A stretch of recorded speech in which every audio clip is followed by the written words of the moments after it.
συχνά με ρωτάτε πώς μπορούμε να δημιουργήσουμε σωστά stabbing nail art. Η Mix Coco έχει φροντίσει για εμάς με το υπέροχο stabbing gel. Πάμε να σου δείξω έναν ιδιαίτερο τρόπο για stabbing και inlay αλλά και overlay. Και έλα από κοντά να πούμε περισσότερα. Έλα. Για αρχή λοιπόν, η λέξη τη στάμπα που θέλεις να αποτυπώσεις, την παίρνεις μια μικρή ποσότητα από το υπέροχο stabbing gel της Mix Coco και αφήνεις στην άκρη.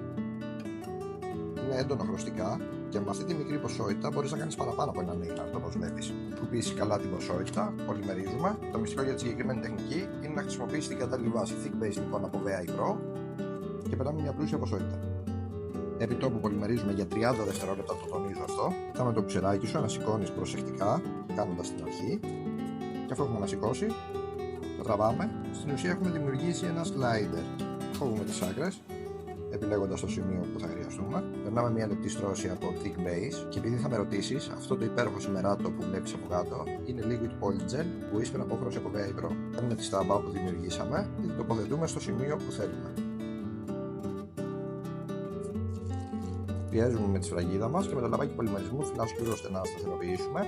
Και τόσο εύκολα και γρήγορα μπορείς να δημιουργήσεις τις δικές σου στάμπες με το υπέροχο stabbing gel από Mix Coco. Ελπίζω να σου άρεσε, τα λέμε σύντομα σε ένα νέο βίντεο.